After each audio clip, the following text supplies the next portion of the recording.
Dear friends, welcome to EPG Pathshala.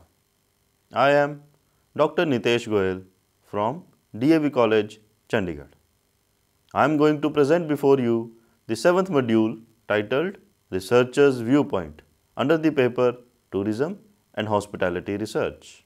Dear friends, after the completion of this module, you will be able to understand the criteria to be followed to undertake a good and effective research, understand the qualities that a researcher must possess, understand the common problems faced by a researcher in India, differentiate between research methods and research methodology.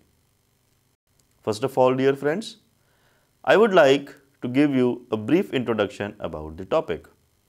Now, after having gone through the first 6 modules regarding the basic concepts of research and application of research in the field of tourism and hospitality, it becomes pertinent to take a view of the researcher as well. Thus, this module will focus on what a researcher thinks about the concept of research, how it can be done in a better and effective manner. As mentioned in the earlier chapter, the different types and methods of conducting research, there exist some commonalities among all the researches. There are a lot of things which give strength to all the researchers. But few things are also present that creates obstacles in conducting a good and satisfying research. To overcome these problems, a researcher then follows the path that suggests an ideal type of research. Now, what is the criteria of a good research? As mentioned earlier also, that whatever may be the type of research being undertaken, there has to be some commonality in the methods and techniques or the procedure followed by the researchers. Due to these commonalities, only one can suggest an ideal type of research or criteria for undertaking an effective research. Thus, every research shall satisfy following criterion. Number 1. Every research is conducted with an objective in mind. Thus, the objective or the objectives of the research shall be clearly defined and shall be in a simple and understandable terminology. If the objectives of the study are not clearly defined, it will lead the researcher nowhere and the efforts, money and time involved will get wasted. Number 2. Every research should have a detailed procedure under which the research is undertaken. This enables other researchers to understand the manner in which the study was undertaken and also not to repeat the mistakes, if any, committed by the present researcher. Number 3. Utmost care shall be provided while deciding the subject matter to be studied and the method through which data is to be collected. There are many methods for collecting data and no single method is suitable for every study. So, the most appropriate method shall be adopted. Number 4. The findings shall be based on an extensive data analysis. All the appropriate statistical tools shall be applied so that no area is left untouched or unanalyzed. Also, it is very important that the validity and the reliability of the data is checked very carefully. Fifth, the results of the research study shall be reported with complete truthfulness. Complete flaws should be given in procedural design and should also estimate their effects upon the findings. Sixth, conclusions of the study shall be based purely on the findings that are justified by the collected data for the research at hand and it should never contain any personal opinions. Also, the conclusions should be limited to those for which the data provide an adequate basis. After taking an insight into the criteria for conducting a good research, following points can be drawn. Good research is systematic. By systematic research, we understand that the research has been undertaken in a well-structured manner and specified steps have been taken in a predefined series and in harmony with the predefined set of rules of the research. Whenever a systematic study is conducted, it eliminates the scope for any guesses and intuition for arriving at the final conclusions, but at the same time does not eliminate the scope of creative thinking completely. Number 2. Good research is logical. The quality of being logical implies that research is conducted under a defined set of rules of logical reasoning. It may include the logical process of induction and deduction, which proves to be of great importance in carrying out any research work. Induction is the process of reasoning from a part to the whole, whereas deduction is the reverse. That is, it is the process of reasoning from a whole to a conclusion, which follows from that very premise. Rather, logical reasoning makes research more meaningful for any decision making. Number 3. Good research is empirical. This quality of research implies that the research is based primarily on one or the other aspects of an actual real life situation from where the data is gathered and then analyzed. Thus, a good research deals with concrete data that provides a strong foundation for external validity to research results. Number 4. Good research is replicable. The quality of replicability of a research implies that the research can be applied anywhere with the similar kind of situation. This helps in reducing the efforts by reducing the chance of conducting a similar study again and again. It becomes easier for others to take decisions on the basis of study conducted by one. Number 5. Simple language. The language of the research report should be simple and easily understandable. An easy language will have a larger audience and chance of its applicability also increases. Number 6. Justify the sponsor. The research should be able to justify the sponsor in terms of money and the objectives. If the objectives are not fulfilled and fruitful results are not obtained within the budget provided by the sponsor, the purpose of the research is defeated. Number 7. Reputation of the researcher. If the researcher is enjoying a good reputation in the field of research, has a good amount of experience, and a person or an entity of integrity, the reliability of the results also increases. For example, any research conducted by Ernst & Young, CMIE, that is Center for Monitoring Indian Economy, and similar agencies enjoy a great reputation, and research conducted by them are highly reliable and trusted for their genuineness and integrity. After taking a note on what makes any research a good research, it becomes relevant to understand what things make any researcher a good researcher. Keeping this issue in mind, following are provided the qualities that a researcher must possess to be called as a good researcher. First, curious. A good researcher should be very curious. His inquisitiveness for the search of something unknown should always be awakened. A curious mind keeps on guiding and motivating the researcher during his good and bad times. If a researcher is not curious, he may end up doing the research without even arriving at the results and may produce some vague results. Second, creativity. A good researcher should have a creative mind. A creative mind lets a researcher explore more opportunities and ways of conducting the research.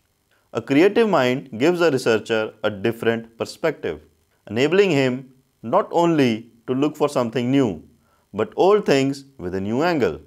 Third, fair and just. A good researcher should never have any kind of prejudice or biasness towards anything while conducting research. A biased mind will always think in one direction and will not let the researcher to explore new and unknown things. Moreover, biasness will also influence his decision-taking ability and will be reflected in the findings and the results of the study. Thus, Biasness is strict no for any research. Fourth, integrity. A researcher has to collect data from many organizations, government or general public for conducting the research. While the data is being provided to the researcher, it is always expected from the respondents that the data will be kept confidential and will not be shared with anyone else. Thus, a good researcher is supposed to maintain high levels of integrity. Number 5. Determined. A good researcher must possess the quality of being determined. Determination transmits a lot of other qualities into the researcher. Determination brings in patience in the researcher and keeps him calm during unfavorable times. Determination injects a habit of doing hard work, which is a must for any researcher. Sixth, analytical. A good researcher must have an analytical mind. Only an analytical mind can help a researcher in digging out something new, give logical reasons for the findings, and provides its applicability in the real world. The seventh quality, well organized. A good researcher must also be well organized. Any research may take quite a long period of time.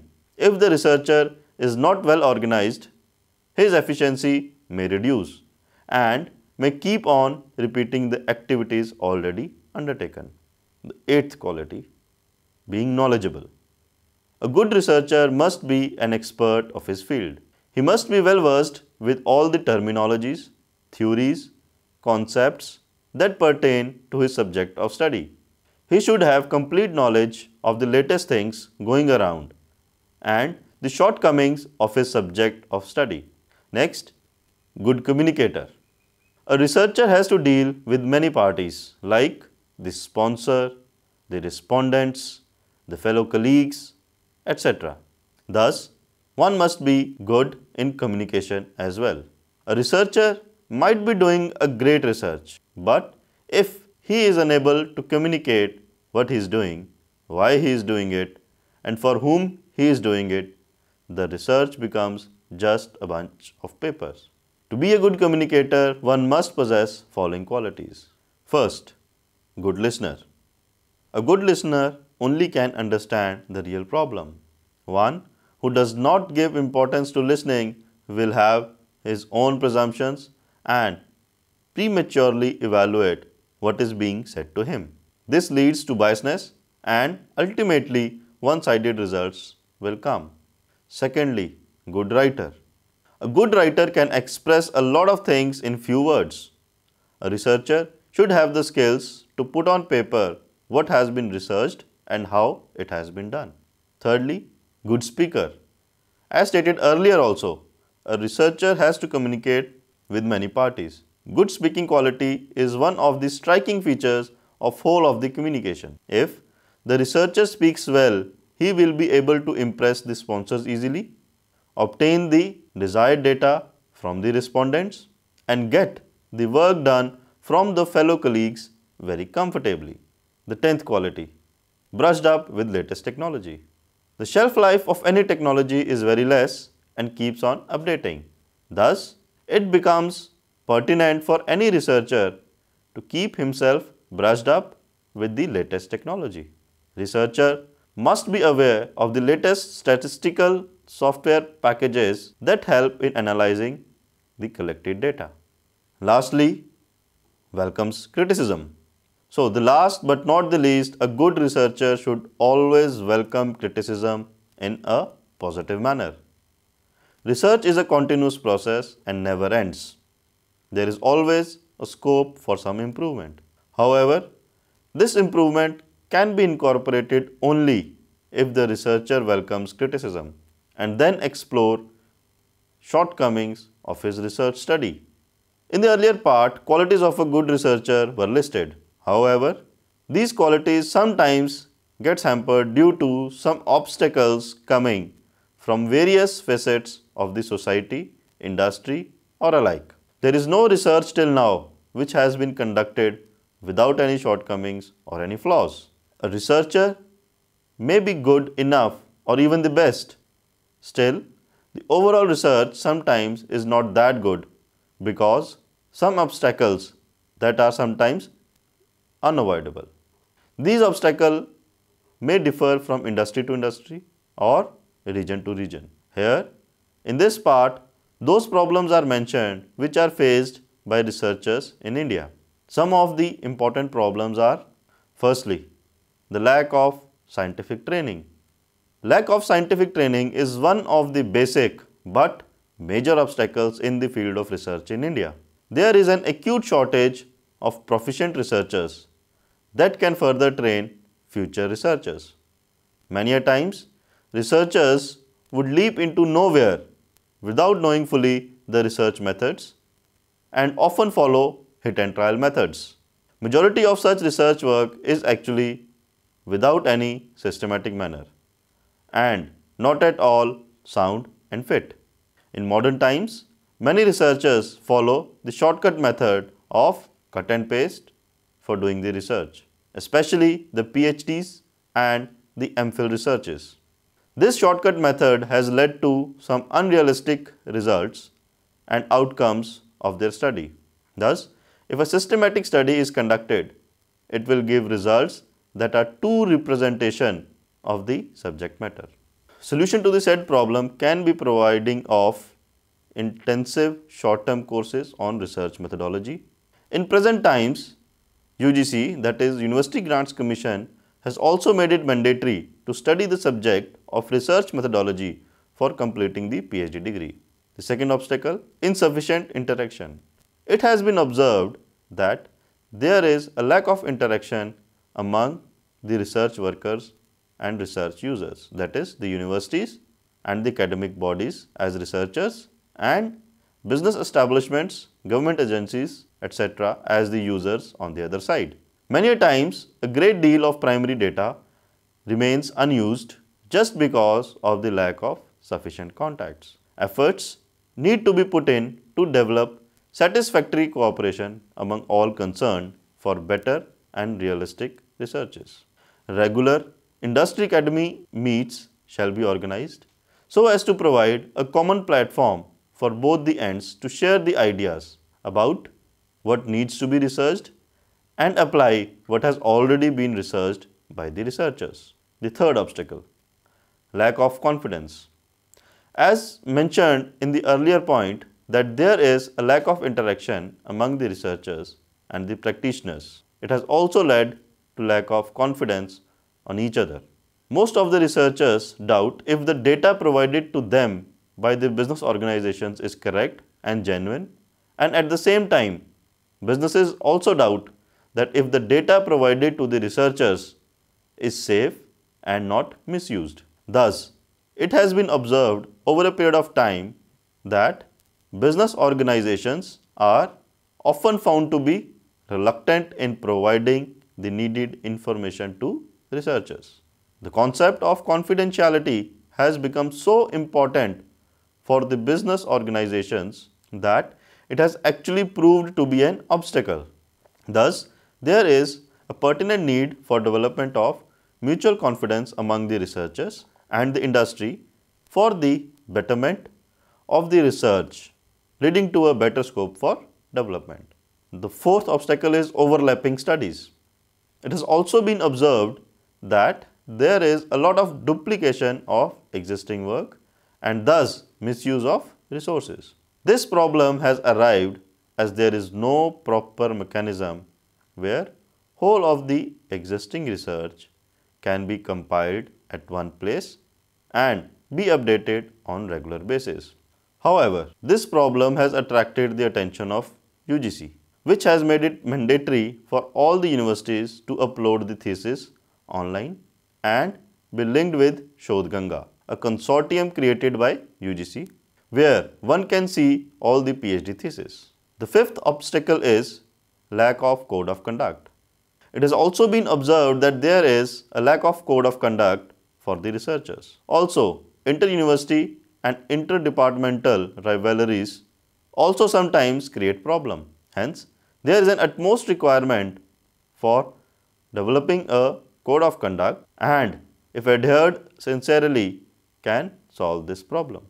Another obstacle is inadequate secretarial assistance.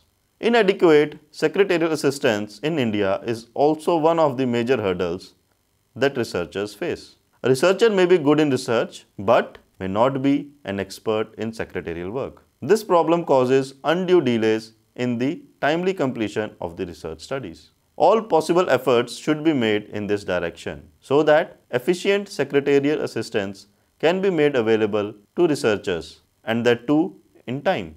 The seventh obstacle is lack of quality libraries. Libraries in India are also not sufficiently equipped. However, if a researcher belongs to some metropolitan city or some other big city, he or she may have an access to a good library. Most of the universities do not host a large number of books, journals, magazines, newspapers, and other periodicals that actually form the basis for any research. Due to inefficient library management and functioning at many places in India, much of the time and energy of the researcher is wasted in accessing the existing literature. There is another problem of inability of some universities to procure some copies of the latest acts, the rules, the reports, and other government publications in time. As mentioned earlier also, that this problem has been found more in the areas that are away from the national capital or the state capitals. After having mention of the qualities of researcher and the research along with the obstacles in conducting research, it is important to understand the confusion that every researcher generally faces is the inability to differentiate between the research methods and research methodology. Research methods are the techniques that may be used for conducting research. Many experts are of the opinion that even the terms technique and methods also differ. Research technique implies the instruments that are used in performing different research activities like recording of data, making observations, techniques of processing data, etc. Whereas the research methods refer to the instruments that are used in selection and construction of the research technique. Following is the table that gives a better view of differentiation in methods and techniques. Now this differentiation is based on three types of research: library research, field research, and laboratory research. Under the library research, the method says it is the analysis of historical records, and the techniques, it is the recording of notes, content analysis, tape and film listening and analysis. Under the methods, it is analysis of documents, whereas in techniques, it is the statistical compilations and manipulations, reference and abstract guides, content analysis. Now this was the differentiation based on library research. The next differentiation is based on field research.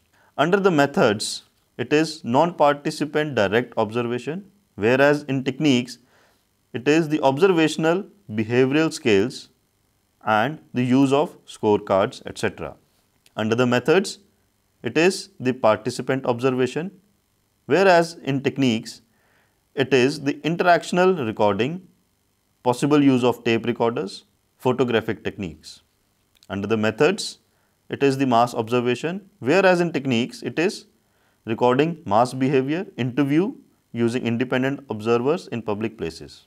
Under methods, it is the mail questionnaires, whereas in techniques, it is identification of social and economic background of respondents. Under methods, it is opinier, whereas in techniques, it is the use of attitude scales, projective techniques, use of sociometric scales. Under the methods, it is personal interviews, whereas in techniques, the interviewer uses a detailed schedule with open and closed questions. Under methods, it is the focused interview, whereas in techniques, it is the interviewer focuses attention upon a given experience and its effects. Under methods, it is group interview, whereas in techniques, it is the small groups of respondents are interviewed simultaneously. Under methods, there is telephone survey, whereas in techniques, used as a survey technique for information and for discerning opinion. It may also be used as a follow-up of questionnaire. Under methods, it is the case study and life history, whereas in techniques, it is the cross-sectional collection of data for intensive analysis, longitudinal collection of data of intensive character. The third category for differentiation is the laboratory research. Under methods, it is small group study of random behavior, play analysis and role analysis. Whereas in techniques, use of audio-visual recording devices and use of observers, etc. From the above differentiation, it can be inferred that methods are more of general nature. In other words, methods are the basis of techniques. It is the methods that generate techniques. However, in actual practice, the two terms are used interchangeably. Thus, it can be inferred that all those methods that are applied by the researcher while conducting the study on a predefined problem can be termed as research methods. Keeping all the above in view, research methods can be put into the following two groups. First, the data collection methods. The first group includes those research methods that are primarily concerned with the data collection.